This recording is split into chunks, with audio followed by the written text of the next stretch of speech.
आज मैं आपको एक ऐसी बात बताने जा रहा हूं जो शायद आपको चौंका दे। इंसान की सबसे बड़ी कमजोरी क्या है? ये नहीं कि वो अज्ञानी है, बल्कि ये कि वो अपना अज्ञान मानने को तैयार नहीं है। मनुष्य जाति के पूरे इतिहास में इससे बड़ी कोई दुर्घटना नहीं घटी है कि हम अपनी अज्ञानता को स्वीकार करने से इनकार करते हैं। एक बार एक आदमी का धनुष टूट गया। उसने गांव के हर व्यक्ति से पूछा कि धनुष कैसे बनाया जाता है। हर किसी ने कहा कि हाँ मुझे पता है, लेकिन जब बनाने की बारी आई तो कोई भी नहीं बना सका। यही हाल हमारा है जिंदगी की सबसे महत्वपूर्ण चीजों के साथ। हम सभी को लगता है कि हम जानते हैं, लेकिन जब प्रैक्टिकल एप्लीकेशन की बात आती है तो हमारा ज्ञान धरा का धरा रह जाता है। ये फॉल्स कॉन्फिडेंस हमारी सबसे बड़ी बाधा है। सेक्स के बारे में भी यही स्थिति है। हर कोई समझता है कि वो जानता है, लेकिन सच्चाई ये है कि अनुभव से गुजर जाना और जान लेना दो बिल्कुल अलग बातें हैं। बच्चे कोई भी पैदा कर सकता है, लेकिन इसका मतलब ये नहीं कि उसे सेक्स का विज्ञान पता है। ये वैसा ही है जैसे कोई व्यक्ति पानी में गिर जाए और फिर दावा करे कि वो तैराकी जानता है। फिजिकल एक्सपीरियंस और कॉन्शियस अंडरस्टैंडिंग में जमीन आसमान का फर्क है। काम की शक्ति और काम की प्रक्रिया जीवन और जगत में सर्वाधिक रहस्यपूर्ण, सर्वाधिक गहरी, सबसे ज्यादा मूल्यवान बात है, और उसके संबंध में हम बिल्कुल चुप हैं। ये वैसा ही है जैसे कोई सूरज के बारे में बात न करे। सूरज पृथ्वी से 60,000 गुना बड़ा है और 10 करोड़ मील दूर है, फिर भी हमारी जिंदगी उसी पर निर्भर है। ठीक इसी तरह सेक्स की एनर्जी हमारे पूरे अस्तित्व का आधार है, लेकिन हम इसके बारे में बात करने से डरते हैं। ये साइलेंस हमारी इग्नोरेंस को और भी गहरा बनाता है। आज की दुनिया में न्यूयॉर्क जैसे शहर में केवल 18% लोग मानसिक रूप से स्वस्थ हैं। बाकी 82% लोग करीब करीब पागलपन की हालत में जी रहे हैं। ये कोई कोइंसिडेंस नहीं है, ये हमारी गलत समझ का डायरेक्ट रिजल्ट है। जब हम अपनी मूल एनर्जी को सप्रेस करते हैं तो ये विकृत रूप में बाहर निकलती है। ये स्टैटिस्टिकल डेटा हमारी कलेक्टिव मेंटल स्टेट की असली तस्वीर दिखाता है। पहले विश्व युद्ध में 3 करोड़ लोग मारे गए, दूसरे में 7 करोड़। 10,000 साल से पैगंबर और तीर्थंकर समझा रहे हैं कि मत लड़ो, हिंसा मत करो, फिर भी कोई नहीं सुनता। क्यों? क्योंकि हमने इंसान की मूल एनर्जी को ही गलत समझा है। जब सेक्सुअल एनर्जी को दबाया जाता है तो वो वायलेंट एनर्जी में ट्रांसफॉर्म हो जाती है। ये कोई थ्योरी नहीं है, बल्कि ऑब्जर्वेबल फैक्ट है। हिस्ट्री इसकी गवाही देता है। अब मैं आपको एक साइंटिफिक फैक्ट बताता हूं जो आपको हैरान कर देगा। अगर संभोग 1 मिनट तक रोकें तो आदमी दूसरे दिन फिर सेक्स के लिए तड़पेगा। अगर 3 मिनट तक रोक सके तो 1 सप्ताह तक उसे सेक्स की याद भी नहीं आएगी। 7 मिनट तक रोक सकें तो 3 महीने तक मुक्त हो जाएगा, और अगर 3 घंटे तक रोक सके तो जीवन भर के लिए मुक्त हो जाएगा। ये प्रोग्रेशन बिल्कुल मैथमेटिकल है। ये कैसे पॉसिबल है? इसका राज है कॉन्शियस ब्रीदिंग और आज्ञा चक्र पर फोकस करना। श्वास जितनी शांत और शिथिल होगी, संभोग का काल उतना ही लंबा होता जाएगा। इस प्रोसेस में ईगो कंप्लीटली डिसॉल्व हो जाता है, टाइम की फीलिंग खत्म हो जाती है। व्यक्ति एक अलग ही डायमेंशन में चला जाता है जहां केवल प्योर कॉन्शियसनेस रह जाती है। ये स्टेट ऑफ बीइंग ही असली मेडिटेशन है। यहां एक बहुत इंपॉर्टेंट बात समझनी होगी। ब्रह्मचर्य कोई फोर्स की जाने वाली चीज नहीं है, ये अनुभव की निष्पत्ति है। जो व्यक्ति संभोग की पूरी बात को जानने में समर्थ हो जाता है, उसके लिए संभोग व्यर्थ हो जाता है। ये वैसा ही है जैसे कोई बच्चा खिलौनों से खेलना छोड़ देता है जब वो बड़ा हो जाता है। ये कोई रिजेक्शन नहीं है, बल्कि नेचुरल इवोल्यूशन है। फोर्स्ड सेलिबेसी और नेचुरल ब्रह्मचर्य में यही फंडामेंटल डिफरेंस है। संभोग के क्षण में हम परमात्मा के निकटतम होते हैं। ये कोई पोएटिक बात नहीं है, बल्कि साइंटिफिक रियलिटी है। इस मूवमेंट में 2 व्यक्तियों के बीच जो मिलन होता है वो समाधि का पहला स्वाद है। समाधि एक व्यक्ति और अनंत के बीच मिलन है। संभोग में जो ब्लिस मिलता है वो एक्चुअली हमारी डिवाइन नेचर का एक ग्लिम्स है। ये टेम्पररी इनलाइटनमेंट का एक्सपीरियंस है। लेकिन हमारे समाज ने क्या किया है? सेक्स को कंडेम किया है, धर्म के नाम पर इसे पाप बताया है। ये ह्यूमैनिटी के साथ सबसे बड़ा धोखा है।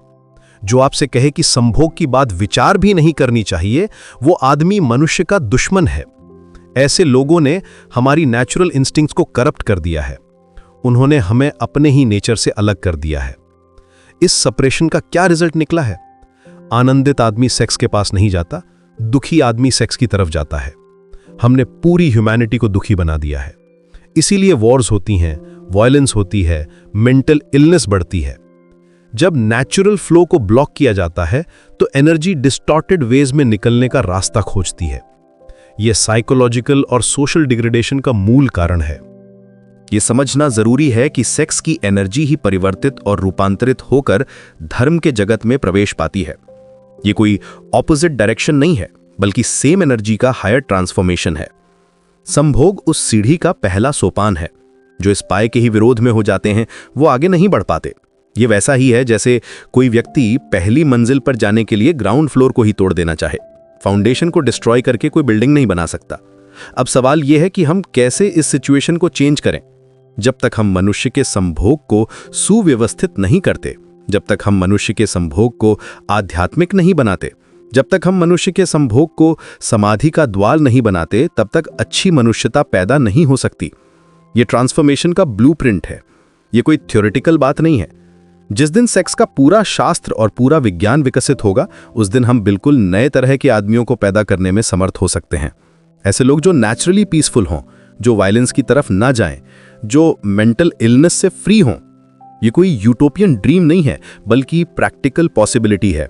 साइंस और स्पिरिचुअलिटी का ये परफेक्ट कॉम्बिनेशन है। इसके लिए हमें अपनी पूरी अप्रोच चेंज करनी होगी। सेक्स एजुकेशन को स्पिरिचुअल एजुकेशन बनाना होगा। यंग पीपल को सिखाना होगा कि ये केवल फिजिकल एक्ट नहीं है, बल्कि कॉन्शियसनेस का ट्रांसफॉर्मेशन है।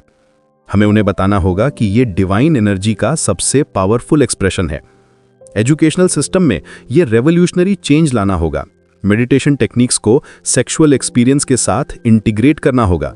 ब्रीदिंग एक्सरसाइजेज, चक्र अवेयरनेस, माइंडफुलनेस, ये सब सेक्सुअल एजुकेशन का हिस्सा होना चाहिए। तभी हम एक ऐसी जनरेशन पैदा कर सकते हैं जो नेचुरली इवॉल्व हो, जो अपनी एनर्जी को कॉन्शियसली डायरेक्ट कर सके। ये होलिस्टिक डेवलपमेंट का नया पैराडाइम है। ये रेवोल्यूशन केवल इंडिविजुअल लेवल पर नहीं, बल्कि सोशल लेवल पर भी होना चाहिए। हमारे एजुकेशनल इंस्टीट्यूशंस में, हमारे रिलीजियस प्लेसेस में, हमारे फैमिलीज में, हर जगह इस नई अंडरस्टैंडिंग को फैलाना होगा। हमें एक कंप्लीटली न्यू पैराडाइम क्रिएट करना होगा जो सेक्स को सेलिब्रेट करे, कंडेम ना करें। सोशल कंडीशनिंग को बदलना सबसे चैलेंजिंग टास्क है। सबसे इंपॉर्टेंट बात यह है कि हमें अपने अज्ञान को स्वीकार करना होगा। हमें मानना होगा कि हम सेक्स के बारे में कुछ नहीं जानते। तभी हम सीखने के लिए तैयार होंगे, तभी हम इस पावरफुल एनर्जी को समझ पाएंगे। ये ह्यूमिलिटी ही हमारी सबसे बड़ी स्ट्रेंथ बन सकती है। ईगो को छोड़ना ही पहला कदम है। ये ट्रांसफॉर्मेशन ओवरनाइट नहीं होगा, लेकिन अगर हम आज शुरुआत करें तो आने वाली जनरेशंस के लिए एक ब्यूटीफुल वर्ल्ड बना सकते हैं। एक ऐसी दुनिया जहां वॉर नहीं होगी, जहां मेंटल इलनेस नहीं होगी, जहां हर इंसान नेचुरली ब्लिसफुल होगा। ये कोई इम्पॉसिबल ड्रीम नहीं है, ये अचीवेबल गोल है अगर हम राइट डायरेक्शन में मूव करें। इसके लिए हमें करेज चाहिए, सोशल कंडीशनिंग को तोड़ने का करेज, रिलीजियस डॉगमास को चैलेंज करने का करेज, और सबसे इंपॉर्टेंट, अपने अंदर झांकने का करेज। क्योंकि रियल चेंज हमेशा सेल्फ अवेयरनेस से शुरू होता है। इनर ट्रांसफॉर्मेशन ही आउटर ट्रांसफॉर्मेशन का फाउंडेशन है। हमें यह समझना होगा कि जो एनर्जी हमें क्रिएट करती है, वही एनर्जी हमें लिबरेट भी कर सकती है। सेक्सुअल एनर्जी सिर्फ रिप्रोडक्शन के लिए नहीं है, ये क्रिएशन की सबसे फंडामेंटल फोर्स है। जब हम इसे कॉन्शियसली एक्सपीरियंस करते हैं तो हम यूनिवर्स के साथ ट्यून हो जाते हैं। ये कॉस्मिक कनेक्शन का अनुभव है, क्योंकि अल्टीमेटली ये जर्नी बाहर की नहीं, अंदर की है। जब हम अपनी सेक्सुअल एनर्जी को कॉन्शियसली एक्सपीरियंस करते हैं तो हम अपने डीपेस्ट नेचर को समझते हैं। हम समझते हैं कि हम कौन हैं, हम कहां से आए हैं और हमारी डेस्टिनी क्या है। ये सेल्फ रियलाइजेशन का सबसे डायरेक्ट पाथ है। ये इनर एक्सप्लोरेशन की अल्टीमेट जर्नी है। यही है वो पाथ जो संभोग से समाधि की ओर ले जाता है। यही है वो रास्ता जो ह्यूमैनिटी को एक नई हाइट पर ले जा सकता है। लेकिन ये तभी पॉसिबल है जब हम अपनी इग्नोरेंस को छोड़कर, अपने प्रेजुडिसेस को छोड़कर इस जर्नी पर निकलने की हिम्मत करें। ये करेज की अल्टीमेट टेस्ट है। आज का ये मैसेज केवल इंफॉर्मेशन नहीं है, बल्कि एक इन्विटेशन है। एक invitation to transform yourself, to transform your relationships और ultimately to transform this world. क्योंकि चेंज हमेशा इंडिविजुअल से शुरू होता है और फिर कलेक्टिव बनता है। ये हमारी रिस्पॉन्सिबिलिटी है कि हम इस ट्रांसफॉर्मेशन को शुरू करें। यही है हमारे समय की सबसे बड़ी जरूरत।